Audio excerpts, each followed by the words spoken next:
And you think, then, that your master was really bitten by the beetle, and that the bite made him sick? I don't think. I know it. What would make him dream about the gold so much, if it ain't 'cause he was bit by the gold bug? I've heard about them bugs before this. But how do you know he dreams about gold? How do I know? Why, 'cause he talks in his sleep, that's how I know. Well, Jupe, perhaps you are right, but to what fortunate circumstance am I to attribute the honor of a visit from you today? What's the matter, sir? Did you bring a message from Mr. Legrand? No, sir, I brought this here parcel. And here Jupiter handed me a note which ran thus. My dear, why have I not seen you for so long a time? I hope you have not been so foolish as to take offense at any little brusquerie of mine, but no, that is improbable. Since I saw you, I have had great cause for anxiety. I have something to tell you, yet scarcely know how to tell it or whether I should tell it at all. I have not been quite well for some days past, and poor old Jupe annoys me, almost beyond endurance, by his well-meant attentions. Would you believe it? He had prepared a huge stick the other day, with which to chastise me for giving him the slip, and spending the day solus among the hills on the main land. I verily believe that my ill looks alone saved me a flogging. I have made no addition to my cabinet since we met. If you can in any way make it convenient, come over with Jupiter. Do come. I wish to see you tonight. Upon business of importance, I assure you that it is of the highest importance. Ever yours, William Legrand. There was something in the tone of this note which gave me great uneasiness. Its whole style differed materially from that of Legrand. What could he be dreaming of? What new crochet possessed his excitable brain? What new crotchet possessed his excitable brain? What business of the highest importance could he possibly have to transact? Jupiter's account of him boded no good. I dreaded lest the continued pressure of misfortune had at length fairly unsettled the reason of my friend. Without a moment's hesitation, therefore, I prepared to accompany the black man. Upon reaching the wharf, I noticed a scythe and 3 spades, all apparently new, lying in the bottom of the boat in which we were to embark. What's the meaning of all this, Jupe? I inquired. His scythe, sir, and spades. Very true. But what are they doing here? His scythe and his spades that Master Will insists upon me buying for him in the town, and the devil's own lot of money I had to give for him. But what in the name of all that is mysterious is your Master Will going to do with scythes and spades? That's more than I know, and the devil take me if I don't believe it's more than he knows, too. But it's all come because of the bug. Finding that no satisfaction was to be obtained by Jupiter, whose whole intellect seems to be absorbed by the bug, I now stepped into the boat and made sail.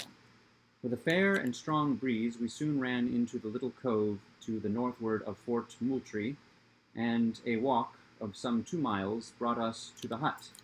It was about 3 in the afternoon when we arrived. Legrand had been awaiting us in eager expectation. He grasped my hand with a nervous empressement which alarmed me and strengthened the suspicions already entertained. His countenance was pale even to ghastliness, and his deep-set eyes glared with unnatural luster.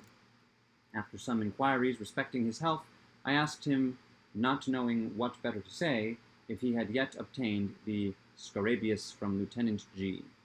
"Oh, yes," he replied, coloring violently. "I got it from him the next morning. Nothing should tempt me to part with that scarabaeus." "Do you know that Jupiter is quite right about it?" "In what way?" I asked, with a sad foreboding at heart. "In supposing it to be a bug of real gold," he said this with an air of profound seriousness, and I felt inexpressibly shocked. "This bug is to make my fortune," he continued, with a triumphant smile, "to reinstate me in my family possessions. Is it any wonder, then, that I prize it? Since fortune has thought fit to bestow it upon me, I have only to use it properly, and I shall arrive at the gold of which it is the index. Jupiter, bring me that Scarabaeus. What? The bug, sir? I'd rather not go for trouble that bug. You must get it for your own self. Hereupon Legrand arose with a grave and stately air and brought me the beetle from a glass case in which it was enclosed. It was a beautiful Scarabaeus, and at the time unknown to naturalists, of course a great prize in a scientific point of view. There were 2 round black spots near one extremity of the back and a long one near the other. The scales were exceedingly hard and glossy, with all the appearance of burnished gold. The weight of the insect was very remarkable, and, taking all things into consideration, I could hardly blame Jupiter for his opinion respecting it. But what to make of Legrand's concordance with that opinion, I could not, for the life of me, tell. "I sent for you," said he, in a grandiloquent tone, when I had completed my examination of the beetle. "I sent for you that I might have your counsel and assistance in furthering the views of fate and of the bug." "My dear Legrand," I cried, interrupting him, "you are certainly unwell, and had better use some little precautions. You shall go to bed, and I will remain with you a few days until you get over this. You are feverish, and feel my pulse," said he. I felt it, and, to say the truth, found not the slightest indication of fever. "But you may be ill, and yet have no fever. Allow me this once to prescribe for you. In the first place, go to bed. In the next, you are mistaken," he interposed. "I am as well as I can expect to be under the excitement which I suffer. If you really wish me well, you will relieve this excitement." How is this to be done? "Very easily. Jupiter and myself are going upon an expedition into the hills upon the main land, and in this expedition we shall need the aid of some person in whom we can confide. You are the only one we can trust. Whether we succeed or fail, the excitement which you now perceive in me will be equally allayed." "I am anxious to oblige you in any way," I replied, "but do you mean to say that this infernal beetle has any connection with your expedition into the hills?" "It has." "Then, Legrand, I can become a party to no such absurd proceeding." "I am sorry, very sorry, for we shall have to try it by ourselves."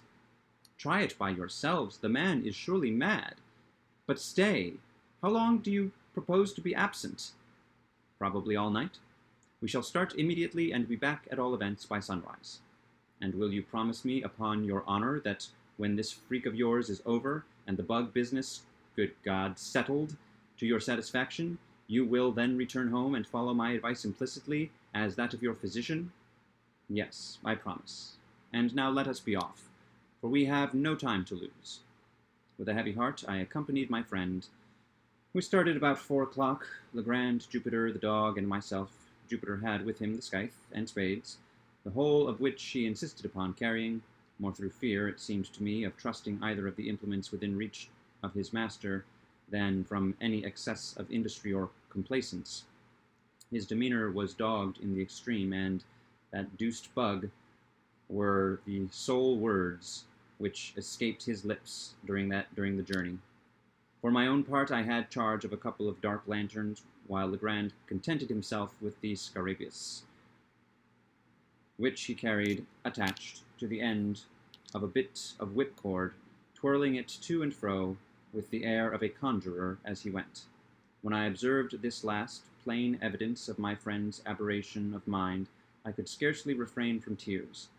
I thought it best, however, to humor his fancy, at least for the present, or until I could adopt some more energetic measures with a chance of success. In the meantime, I endeavored, but all in vain, to sound him in regard to the object of the expedition. Having succeeded in inducing me to accompany him, he seemed unwilling to hold conversation upon any topic of minor importance, and to all my questions vouchsafed no other reply than "we shall see." We crossed the creek at the head of the island by means of a skiff, and ascending the high grounds on the shore of the mainland, proceeded in a northwesterly direction, through a tract of country excessively wild and desolate, where no trace of a human footstep was to be seen. Legrand led the way with decision, pausing only for an instant here and there to consult what appeared to be certain landmarks of his own contrivance upon a former occasion. In this manner we journeyed for about 2 hours, and the sun was just setting when we entered a region infinitely more dreary than any yet seen. It was a species of tableland near the summit of an almost inaccessible hill, densely wooded from base to pinnacle, and interspersed with huge crags that appeared to lie loosely upon the soil, and in many cases were prevented from precipitating themselves into the valleys below, merely by the support of the trees against which they reclined. Deep ravines in various directions gave an air of still sterner solemnity to the scene. The natural platform to which we had clambered was thickly overgrown with brambles, through which we soon discovered that it would have been impossible to force our way but for the scythe, and Jupiter, by direction of his master, proceeded to clear for us a path to the foot of an enormously tall tulip tree, which stood with some 8 or 10 oaks upon the level, and far surpassed them all and all other trees which I had then ever seen, in the beauty of its foliage and form, in the wide spread of its branches, and in the general majesty of its appearance. When we reached this tree, Legrand turned to Jupiter and asked him if he thought he could climb it. The old man seemed a little staggered by the question, and for some moments made no reply. At length he approached the huge trunk, and walked slowly around it, and examined it with minute attention. When he had completed his scrutiny, he merely said, "Yes, sir. Jup climb any Jup? Yes, sir. Jup climb any tree he's ever seen in his life. Then up with you as soon as possible, for it will soon be too dark to see what we are about." "How far must I go up, sir?" inquired Jupiter. "Get up the main trunk first, and then I will tell you which way to go. And here, stop, take this beetle with you." "The bug, Sir Will?" The gold bug?" cried the black man, drawing back in dismay. "Why must I bring the bug up in the tree?" Damned if I do." "If you are afraid, Jup, a great big black man like you, to take hold of a harmless little dead beetle, why, you can carry it up by this string. But if you do not take it up with you in some way, I shall be under the necessity of breaking your head with this shovel." "What's the matter now, sir?" said Jup, evidently shamed into compliance. Always want to raise a fuss. "This was only being funny, anyhow. Me afraid of the bug? What do I care about the bug?" Here he took cautiously hold of the extreme end of the string, and maintaining the insect as far from his person as circumstances would permit, prepared to ascend the tree. In youth, the tulip tree, or Liriodendron tulipiferum, the most magnificent of American foresters, has a trunk peculiarly smooth, and often rises to a great height without lateral branches, but in its riper age the bark becomes gnarled and uneven, while many short limbs make their appearance on the stem. Thus the difficulty of ascension, in the present case, lay more in semblance than in reality. Embracing the huge cylinder as closely as possible with his arms and knees, seizing with his hands some projections, and resting his naked toes upon others, Jupiter, after 1 or 2 narrow escapes from falling, at length wriggled himself into the first great fork, and seemed to consider the whole business as virtually accomplished. The risk of the achievement was, in fact, now over, although the climber was some 60 or 70 feet from the ground. "Which way should I go now, Master Will?" he asked. "Keep up the largest branch, the one on this side," said Legrand. The man obeyed him promptly, and apparently with but little trouble, ascending higher and higher until no glimpse of his squat figure could be obtained through the dense foliage which enveloped it. Presently his voice was heard in a sort of halloo. "How much further I gotta go?" "How high up are you?" asked Legrand. "Ever so far," replied the man. "Can see the sky from the top of the tree." "Never mind the sky, but attend to what I say. Look down the trunk and count the limbs below you on this side. How many limbs have you passed?" 1, 2, 3, 4, 5. "I've passed 5 big limbs, sir, upon this side." Then go one limb higher.